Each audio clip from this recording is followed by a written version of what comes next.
Mas Gali. Halo Mbak Ati, selamat pagi. Ya, pagi. Kemudian ada Mbak Indana. Hai Mbak Indana. Halo, selamat pagi.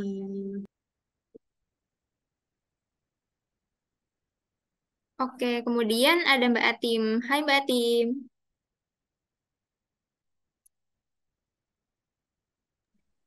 Hai, selamat pagi. Oke, jadi Q&A edisi pertama ini akan bahas fitur baru, yaitu ASN Karir yang ada di SC ASN. Jadi, narasumber pagi ini akan menjawab pertanyaan umum yang masuk ke helpdesk SC ASN mulai dari hari pertama sampai dengan hari ini. Oke, langsung saja kita masuk ke pertanyaan pertama ya. Jadi, pertanyaan pertama itu, apa sih ASN Karir? Oke, bisa dijawab oleh Mas Gali. Baik, jadi ASN Karir itu sebagai portal lowongan kerja ya, baik sebagai CPNS maupun P3K yang dibuka oleh instansi pusat dan daerah. Jadi portal ini menyediakan informasi setidaknya mengenai persyaratan, lokasi penempatan, serta rentang penghasilan dan deskripsi pekerjaan. Sehingga harapannya masyarakat yang akan melamar itu mempunyai gambaran mengenai pekerjaan yang akan dilamar. Nah, saat ini portal ASN Karir hanya dibuka saat persetujuan formasi semua instansi telah disetujui oleh Kemenpan. Nah, ke depannya menurut Menteri PAN-RB yang infonya juga bisa diakses di situs-situs pemberitaan, pengangkatan ASN itu tidak lagi setahun sekali atau 2 tahun sekali. Namun bisa saja saat sehingga nanti ASN Karir ini akan terus menyediakan informasi lowongan selama ada kebutuhan formasi CPNS maupun P3K dari setiap instansi. Demikian, Mbak.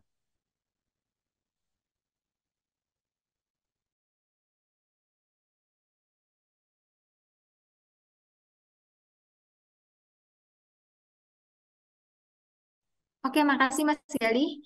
Jadi ASN Karir itu seperti informasi ya, informasi akan formasi yang ada di instansi pemerintah, lengkap dengan em, informasi jabatan, lalu kemudian range pendapatan ya benar ya Mas Gali ya. Betul. Oke, latar belakang pendidikan juga ada ya di dalamnya. Ya, jadi semua informasi yang mensyaratkan eh, jabatan itu boleh dilamar oleh siapa saja, gitu, termasuk kualifikasi pendidikan tadi. Oke, terima kasih Mas Gali. Next kita ke pertanyaan kedua. Jadi itu bagaimana alur pendaftaran CASN di 2023 ini? Bisa dijawab? Baik, terima kasih. Jadi untuk alur pendaftaran di tahun 2023 ini masih hampir sama dengan tahun-tahun sebelumnya. Yang pertama, pelamar harus membuat akun terlebih dahulu di sscsn.bkn.go.id, daftar. Kemudian setelah di, terverifikasi NIK-nya, kita sudah bekerja sama dengan Dukcapil untuk menvalidasi bahwasanya NIK itu memang eh, valid atau tidak. Kemudian apakah NIK tersebut sudah terdaftar sebagai ASN atau tidak, itu juga sudah dicek saat kita melakukan pembuatan akun. Kemudian eh, yang berikutnya yaitu ketika sudah membuat akun, kita mengisi password maupun kelengkapan data pengaman lainnya, kita lanjut untuk login di daftar ya, di aplikasi daftar sscsn/daftar. Kemudian nanti kita akan masuk di halaman biodata atau langkah-langkah pertama yaitu melengkapi biodata. Nah, melengkapi biodata di sini eh, sudah memilih jenis seleksi, kemudian formasi instansi dan jabatan sesuai dengan pendidikan yang dimiliki oleh pelamar. Kemudian yang berikutnya, yang kelima, yaitu mengunggah persyaratan dokumen dan kemudian memeriksa kembali.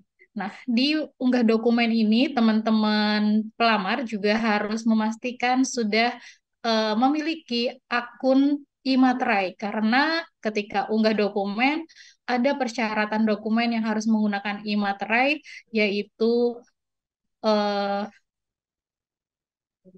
surat lamaran, kemudian surat pernyataan. Nah, itu teman-teman harus sudah memiliki akun e-materai, kemudian nanti melakukan stem e-materai secara online atau pembubuhan.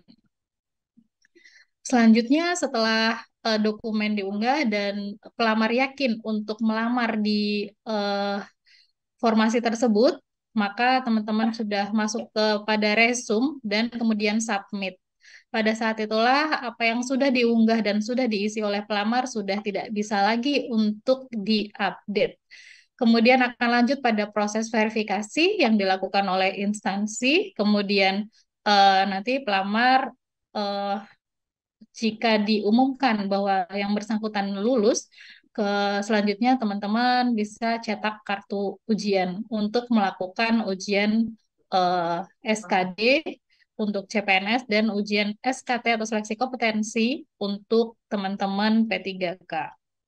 Selanjutnya pengumuman kelulusan dan pemberkasan nih, seperti itu. Untuk teman-teman di CPNS mungkin nanti ada, kalau di CPNS pasti agak berbeda ya, ada SKB.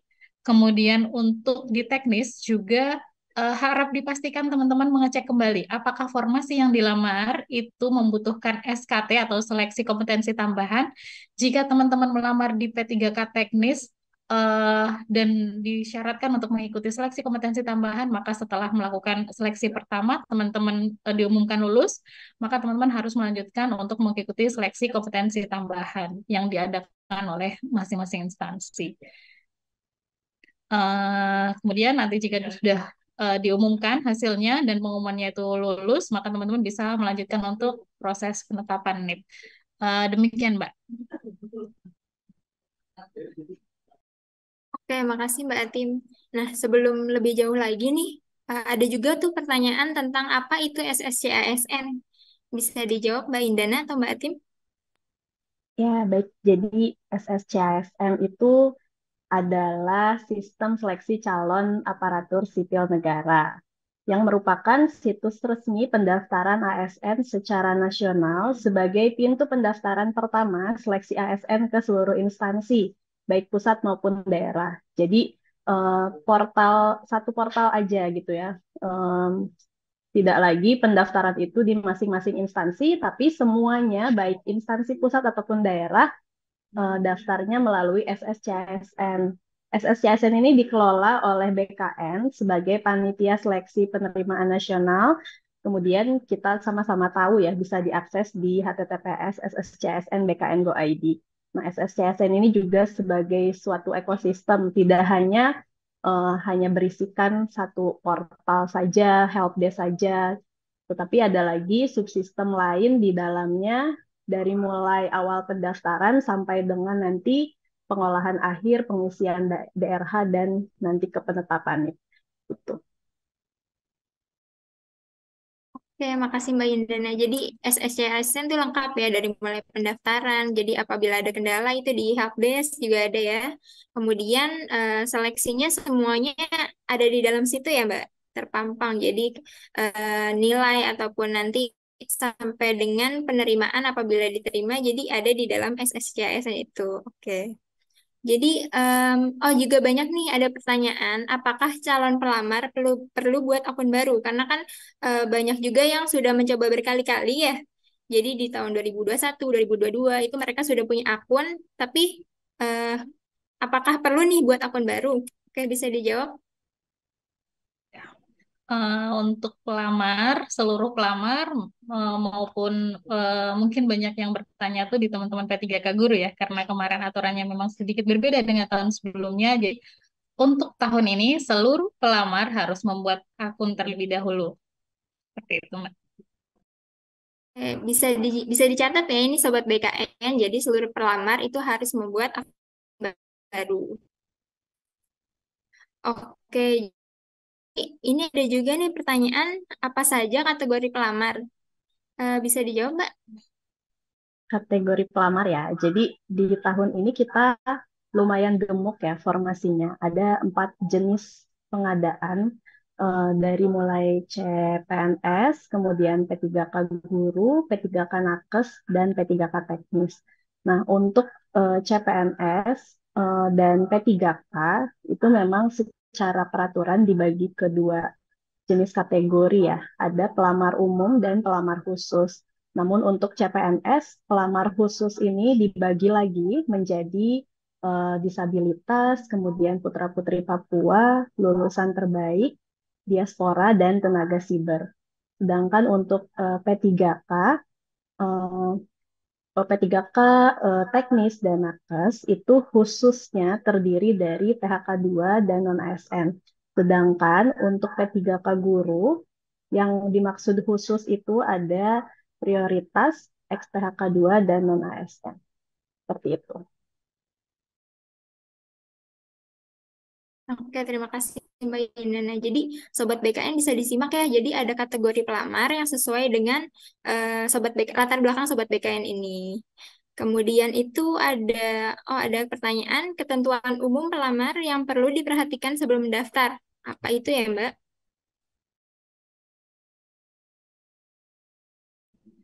Jadi ketentuan umum pelamar bisa sebenarnya sudah dijelaskan juga ya di buku petunjuk. Nanti teman-teman juga bisa membaca yang sudah disediakan di portalnya Mas Galih dan tim. Jadi yang harus dipersiapkan terlebih dahulu sebelum melamar itu beberapa dokumen-dokumen seperti KTP, kemudian kartu keluarga, kemudian eh, ijazah, transkrip. Kemudian jika dipersyaratkan di jabatan tersebut ada syarat sertifikat, maka juga harus diunggah. Seperti itu, Pak. Mungkin menambahkan ya. Jadi untuk ketentuan umum pelamar itu ada di Permenpan. Nah, Permenpannya ini antara P3K dengan CPNS berbeda, jadi ada dua Permenpan. Tapi ketentuan secara umumnya mungkin ada juga di FAQ bisa dibaca di sana, seperti tidak pernah dipidana gitu kan, 2 tahun atau lebih, kemudian tidak pernah diberhentikan dengan hormat tidak atas permintaan sendiri sebagai PNS, TNI, Polri gitu kan. Terus tidak pernah diberhentikan tidak hormat sebagai pegawai swasta. Nah, kemudian untuk pelamar CPNS itu tidak berkedudukan sebagai CPNS, PNS, prajurit TNI, atau anggota kepolisian negara. Sedangkan untuk P3K ditambahkan tidak berkedudukan sebagai calon P3K dan P3K aktif. Itu tidak menjadi anggota parpol, kemudian memiliki kualifikasi pendidikan sesuai persyaratan jabatan, sehat jasmani rohani, dan bersedia ditempatkan di seluruh wilayah NKRI atau negara lain yang ditentukan oleh instansi. Oke, makasih Mbak Indana dan Mbak Atim ya atas jawabannya. Kemudian ada juga nih pertanyaan, yaitu berapa batas usia yang bisa mendaftar seleksi CASN 2023? Karena ini kan namanya CASN ya, bukan CPNS saja, jadi ada P3K juga. Jadi bisa dijawab Mbak, ini batas usianya berapa?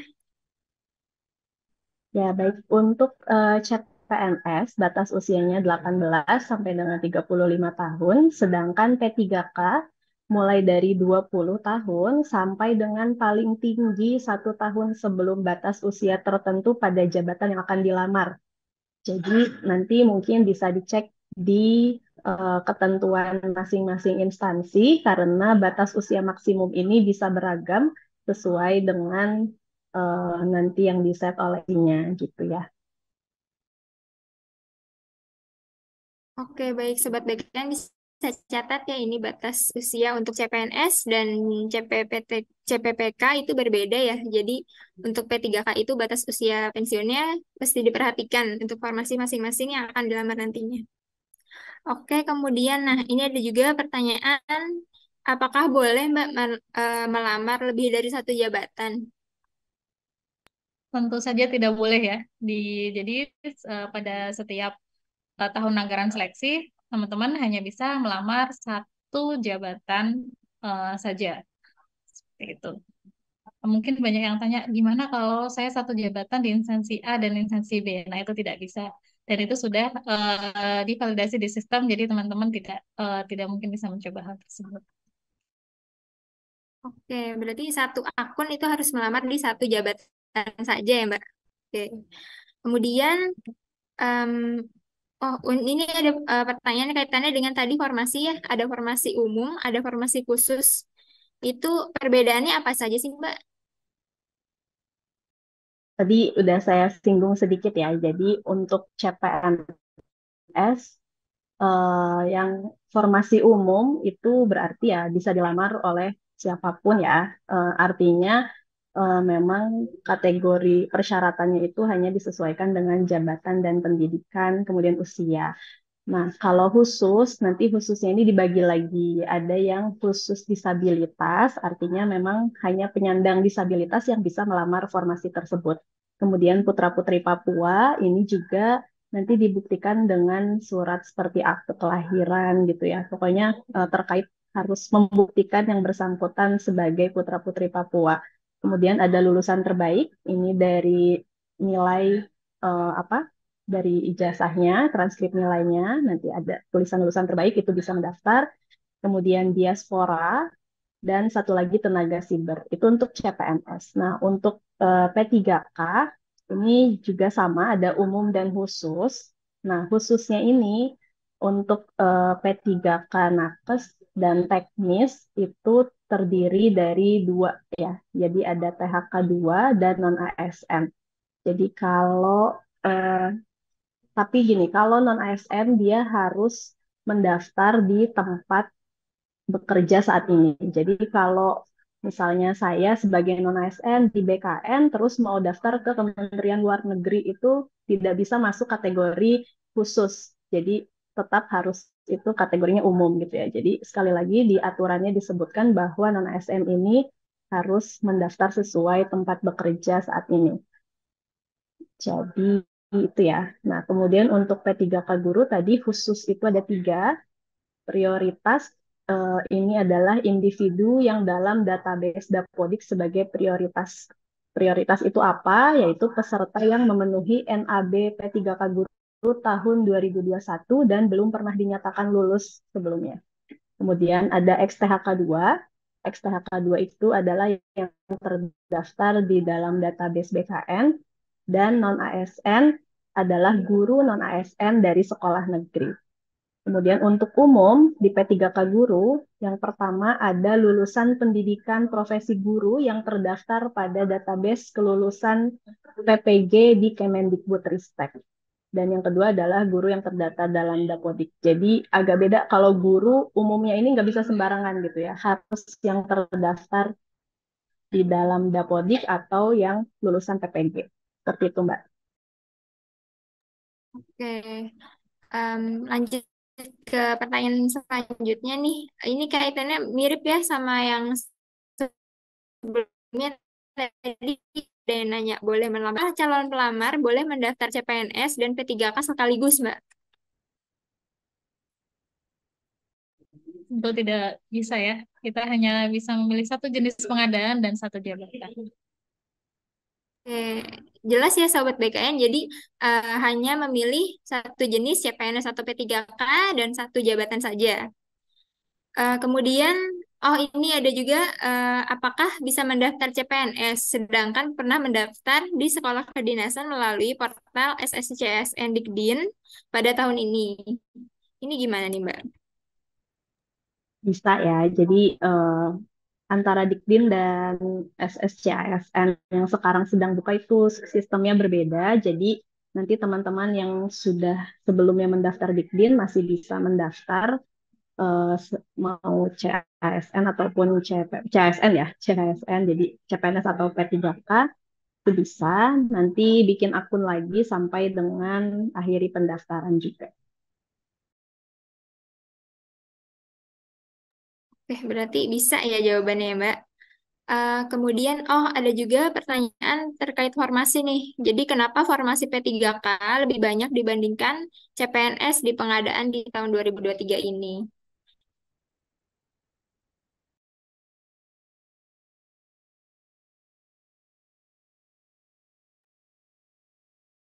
Silakan Mbak. Ya, ini disesuaikan dengan kebutuhan masing-masing instansi kali ya. Jadi karena mungkin prioritas pemerintah itu di tahun ini masih banyak untuk tenaga pendidikan dan kesehatan, jadi memang arahnya ke sana. Jadi banyak yang lebih banyak P3K. Karena yang kita lihat juga formasi yang paling banyak tahun ini masih di nakes dan guru gitu, Mbak. Oke, jadinya prioritas itu di tenaga pendidikan dan kesehatan. Ya, jadi terjawab ya Sobat BKN, kenapa banyak formasi P3K dibandingkan formasi CPNS. Kemudian itu, oke, ini katanya juga seperti yang ASN Karir ya. Jadi bagaimana melihat informasi lowongan yang tersedia? Jadi ini bisa dijawab, siapa ini Mas atau Mbak? Mungkin Mas Mas Galih ya. Galih nih. Mas Galih nih. Oke, jadi di ASN Karir itu kan disediakan 4 filter ya. Jadi ada tingkat pendidikan, program studi, kemudian instansi dan jenis pengadaan. Nah, ibaratnya eh, jika saya memiliki jenjang pendidikan S1 komputer, maka teman-teman nanti pilih tingkat pendidikannya di program studinya, misal ilmu seperti itu ya, mengandung kata ilmu komputer tadi. Jadi bukan teman-teman mengertikan sebegitu saja kemudian cari, tapi harus pilih dari daftar prodi yang kan. Ketika sudah dua, rekan-rekan bisa langsung klik cari, kemudian nanti akan muncul hasilnya. Tapi itu khusus untuk jenis GK guru ya. Nah, untuk rekan-rekan yang ingin mendaftar ke P3K guru, maka skenario-nya adalah cukup memilih jenis pengadaannya saja, yaitu P3K guru. Namun jika ingin menspesifikkan lagi pencariannya, bisa juga dicari di kolom instansinya, diketikkan pencarian instansinya sampai muncul listnya, kemudian dipilih salah satu, baru kemudian cari. Seperti itu. Jadi ada dua ya, yang satu untuk non P3K guru yang diisi adalah jenjang pendidikan dan juga program studi itu wajib. Kemudian kalau misalnya P3K guru yang diisi hanya jenis pengadaannya saja. Namun jika ingin dispesifikkan lagi, rekan-rekan bisa mencari lebih lanjut di kolom cari instansinya. Seperti itu. Nanti muncullah daftar formasi yang disediakan sesuai dengan filter yang dicari. Nah, kalau misalnya nggak ada, seperti apa? Karena sekarang proses verbal itu masih berlanjut ya. Boleh jadi eh, formasi yang sesuai pencarian rekan-rekan itu belum masuk datanya. Nah, apa diupdate secara berkala saja. Boleh jadi nanti ketika datanya sudah masuk 100% hasil pencarian yang teman-teman inginkan bisa langsung muncul. Nah, nanti bisa pilih di salah satu daftar formasi yang muncul, diklik lihat untuk melihat lebih detail lagi nih tadi terkait dengan lokasi penempatan, kualifikasi, persyaratan, dan seterusnya. Demikian, Mbak. Oke, terima kasih Mas. Jadi jelas ya, jadi informasi lowongannya, pendidikannya benar-benar sesuai dengan nanti jabatan yang akan dilamar untuk guru dan untuk selain guru itu. Kemudian ada pertanyaan ini terkait eh, apabila pernah mengundurkan diri dari CPNS atau P3K, boleh mendaftar pada tahun ini nggak? Ini seleksi CASN. Ya, jadi untuk pelamar yang pernah mengundurkan diri dari CPNS atau P3K pada saat menjalani masa percobaan, dikenakan sanksi tidak dapat mengikuti seleksi pengadaan pada periode selanjutnya. Itu ya, jadi perlu di notes 1 tahun berarti periodenya di blok dulu. Tetapi selama nanti kalau statusnya misalnya udah bukan dalam masa percobaan gitu ya. Terus misalnya asalnya PNS nih tapi mengundurkan diri gitu. Udah terdata juga di sistem BKN sebagai bukan PNS aktif lagi itu bisa melamar kalau kayak gitu. Yang penting bukan berstatus ASN aktif secara sistem tapi ya jangan sampai kita dapat SK tapi di sistem belum berhenti statusnya gitu kan. Itu harus diperhatikan.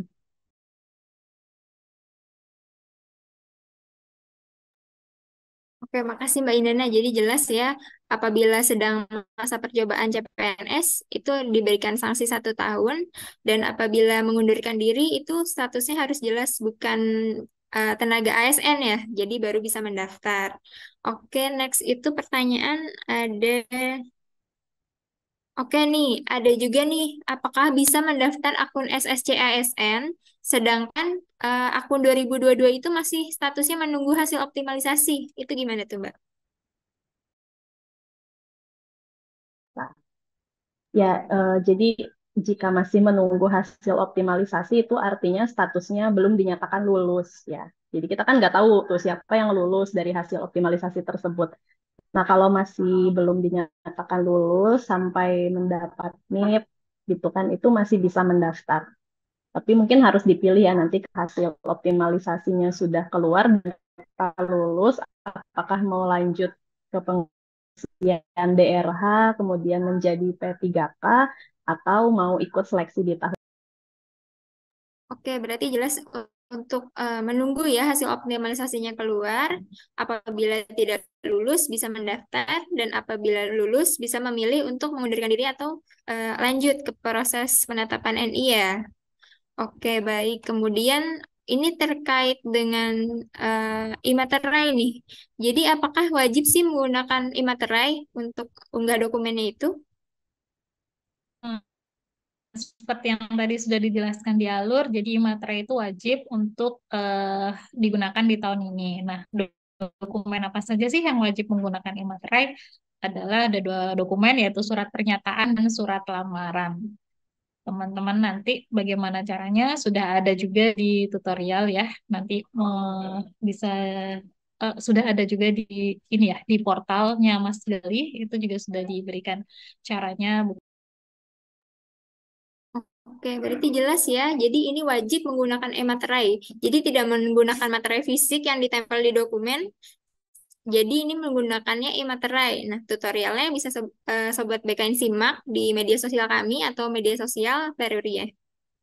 Kemudian ini tadi kita sudah menjawab pertanyaan-pertanyaan umum yang masuk. Nah, sekarang ini ada pertanyaan terkait kendala saat pendaftaran nih. Jadi, pertama itu bagaimana jika ada TNIK, nomor KK, nama lengkap, tidak ditemukan nih atau tidak sesuai di halaman akun. Itu bagaimana, Mbak? Ya, jika untuk kendala-kendala berkaitan dengan nomor KK ya atau nomor induk kemudian dengan nomor kakak itu bisa langsung untuk ke Dukcapil. Di sana juga sudah diinfokan ya untuk notifnya kependudukan atau nomor kependudukan itu eh, untuk apa menanyakan bagaimana solusinya itu ke Dukcapil bukan ke BKN ya. Oke, kemudian ini ada pertanyaan juga terkait NIK. Jadi, bagaimana kalau muncul informasi itu NIK sudah terdaftar di halaman akun SSCASN saat pendaftaran itu bagaimana ya, Mbak? Nah, ini pastikan nih, karena eh, banyak pelamar kemarin yang juga sampai membuka alamat SSCSN 2022, terus membuka yang Dikdim kemarin ada juga. Nah, itu jadi harap diperhatikan masuk ke halaman website yang benar itu di https sscasn.bkn.go.id. Jadi masuk lewat situ nanti ada tombol ke pendaftaran. Nah, kemudian jika sudah benar webnya tapi masih tertera NIK sudah terdaftar, itu bisa nanti masuk ke helpdesk SSCSN, kemudian pilih NIK didaftarkan orang lain. Gitu ya. Jika memang merasa tidak pernah mendaftar nih sebelumnya, tapi ketika kita coba, oh NIK sudah terdaftar gitu, padahal belum pernah, ya berarti masuk ke helpdesk, menu NIK didaftarkan orang lain, nanti menginputkan beberapa isian, kemudian mengunggah persyaratan yang ada di sana, baru nanti akan dicek oleh tim helpdesk BKN untuk ditindaklanjuti. Oke, terima kasih Mbak. Jadi eh, untuk NIK sudah terdaftar itu kalau ada kendala bisa di helpdesk-nya ya, helpdesk SCSN. Kemudian itu eh, bagaimana KTP yang belum selesai dicetak oleh Dinas Kependudukan. Jadi KTP fisiknya itu nggak ada Mbak. Jadi gimana bisa daftar atau enggak? Bisa dong menggunakan surat keterangan dari Dukcapil. Jadi nanti bisa dimintakan surat, nanti bisa diunggah. Oke, berarti harus ada surat keterangan ya Mbak dari Dukcapil. Kemudian itu ini pertanyaan nih banyak dari fresh graduate ya mungkin ya. Apakah boleh mendaftar menggunakan SKL? Jadi surat keterangan lulus, jadi ijazahnya itu belum keluar. Itu bagaimana ya Mbak? Tidak bisa ya, kita harus mendaftar sesuai dengan persyaratan yang sudah ditentukan. Nah, di situ sudah ditentukan bahwa persyaratan dokumen wajibnya itu adalah ijazah, maka jangan diunggah SKL. Jadi yang harus diunggah Oke, berarti harus menggunakan ijazah ya Sobat BKN saat pendaftaran. Kemudian ini akreditasi jurusan dan kampus yang digunakan untuk mendaftar saat lulus atau yang paling terbaru nih Mbak untuk persyaratan akreditasi. akreditasi yang digunakan adalah akreditasi saat lulus. Jadi waktu lulus itu akreditasinya apa, nah itu yang digunakan. Nah, ini bisa dicatat ya Sobat BKN saat lulus bukan yang paling baru saat ini, tetapi saat Sobat BKN lulus dari kampus Sobat BKN masing-masing. Kemudian itu, oh ini apabila nomenklatur kampus berubah itu bagaimana ya Mbak? Jadi di list kampusnya itu tidak ada nama kampusnya, jadi yang paling baru itu tidak ada bagaimana ya Mbak? Ya, baik. Jadi kalau nomenklatur kampusnya berubah, misalnya ganti nama gitu ya. Nah, itu kita ada helpdesk-nya juga.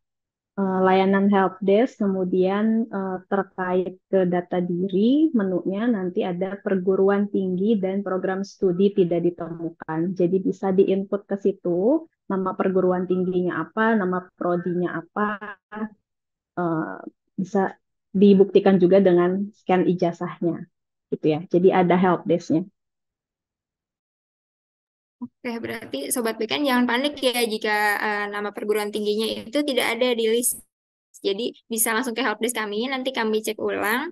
Kemudian nanti sesuai dengan ijazah bisa ditampilkan nama nomenklatur yang baru atau yang sebelumnya ya Mbak. Oke, kemudian ini juga banyak pertanyaan. Apakah boleh memilih formasi yang lebih rendah dari ijazah yang dimiliki? Karena kan P3K ini kebanyakan ambilnya D3 ya Mbak. Apalagi bila kita punya ijazah S1 itu bisa nggak ngelamar di formasi D3? Itu gimana ya Mbak?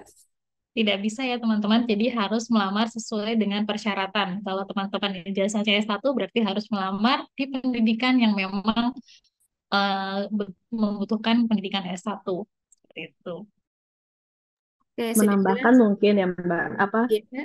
kalau kayak tadi kasusnya, misalnya punya S1 tapi ada CPNS SMA apa penjaga tahanan misalnya. Nah, itu ya bisa aja sebetulnya dia daftar karena dia juga punya ijazah SMA selama memang sesuai dengan tadi formasi dan kualifikasi pendidikan yang dipersyaratkan. Tapi kalau kita misalnya apa S1 ilmu komputer gitu, tapi ijazahnya S1 statistika gitu kan, itu nggak bisa gitu, karena berbeda. Ya, Nah, jadi misal tadi contohnya D3 ya. D3 itu biasanya ada komputer juga ya Mbak ya.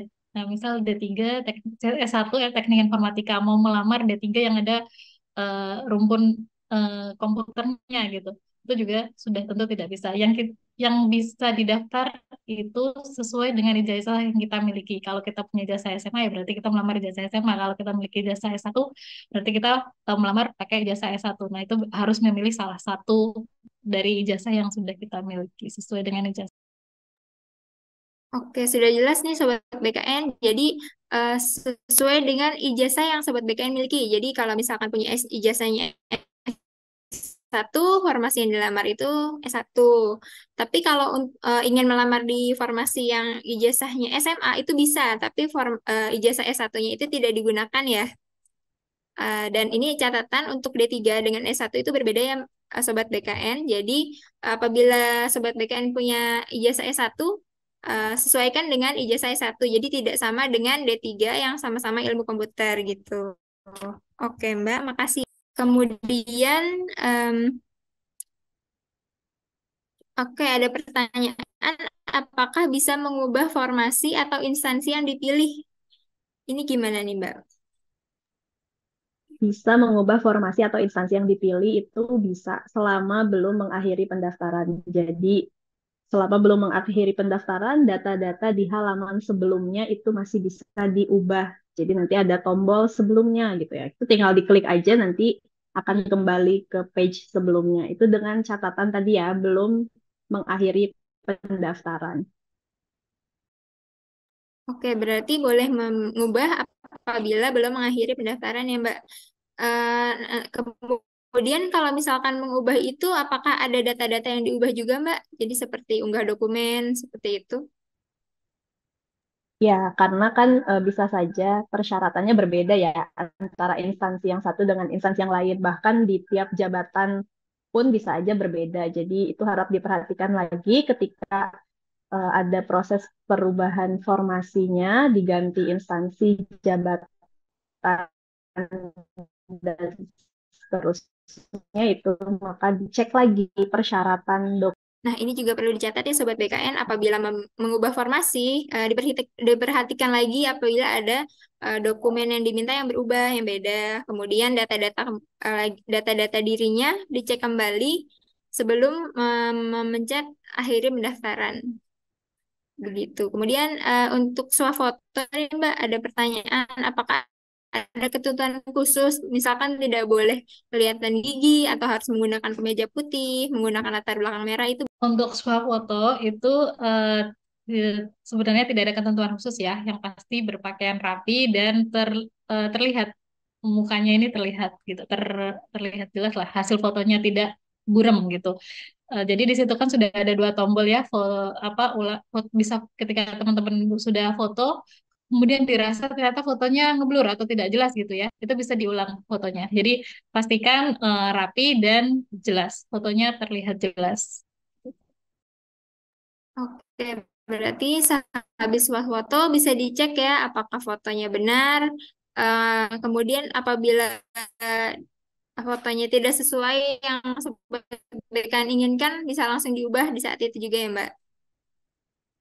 Oke, kemudian ini kaitan dengan tadi nih, apakah boleh memperbaiki data jika sudah klik akhiri pendaftaran? Ini bagaimana nih Mbak? Tentu saja tidak boleh ya, dan tidak bisa juga. Tidak ada tombol untuk kembali kalau sudah akhiri pendaftaran. Jadi teman-teman sebelum mengakhiri pendaftaran pastikan dicek ulang. Makanya di situ di resume, di halaman terakhir itu ada resume ya. Nanti di situ ada checklist-checklist yang harus dicentang satu persatu. Nah, itu adalah untuk membantu teman-teman memastikan bahwasannya apa yang sudah diinputkan, apa yang sudah dipilih itu sudah sesuai dengan yang diharapkan oleh teman-teman seperti itu.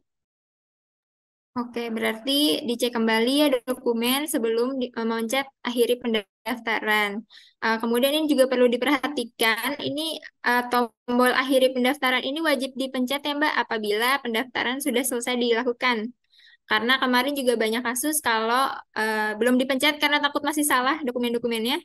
Jadi dia tidak memencet akhiri pendaftaran, jadi akunnya jadi tidak bisa mendaftar gitu ya Mbak. Jadi ini wajib ya Sobat BKN apabila dokumen ini sudah pasti dan data-data lain sudah pasti, ini bisa dipencet akhiri pendaftaran. Ya, terutama Bapak Ibu P3K guru ya yang apalagi yang tadi prioritas itu sama. Jadi banyak pertanyaan apakah harus bikin akun apa sampai akhiri pendaftaran itu sama. Jadi dari awal sampai ke akhiri pendaftaran itu harus dilakukan lagi di tahun ini ya. Jadi jangan sampai apa ya udahlah saya kan masuk prioritas gitu, udah pasti dapat nih gitu kan. Jangan kayak gitu. Jadi harus kita mengamankan kursi kita gitu. Jadi harus sampai akhiri pendaftaran. Ya baik. Jadi untuk guru ya, utamanya walaupun P1, P2 atau P3 itu mesti juga memencet akhir pendaftaran dan dokumen-dokumennya juga perlu diperhatikan juga ya agar lolos di seleksi administrasinya. Baik, terima kasih ya narasumber yang telah membagi informasinya kepada kita semua nih. Terima kasih Mas Gali, Mbak Indana, dan Mbak Atim. Dan Sobat BKN dapat menyampaikan pertanyaan kepada kami nih terkait kendala ataupun pertanyaan lainnya terkait dengan pendaftaran SSC ASN di media sosial kami. Bisa dari YouTube kami juga bisa, dan dari media sosial lain juga bisa. Nah, nanti pertanyaan-pertanyaan Sobat BKN itu akan kami jawab di sesi Q&A berikutnya, Sobat BKN. Jadi, mulai Senin nanti kita akan menjawab bahasan-bahasan terkait SSCSN ini yang Sobat BKN kirim ke kami nanti akan kami jawab mulai dari hari Senin. Jadi sampai jumpa di Q&A edisi berikutnya.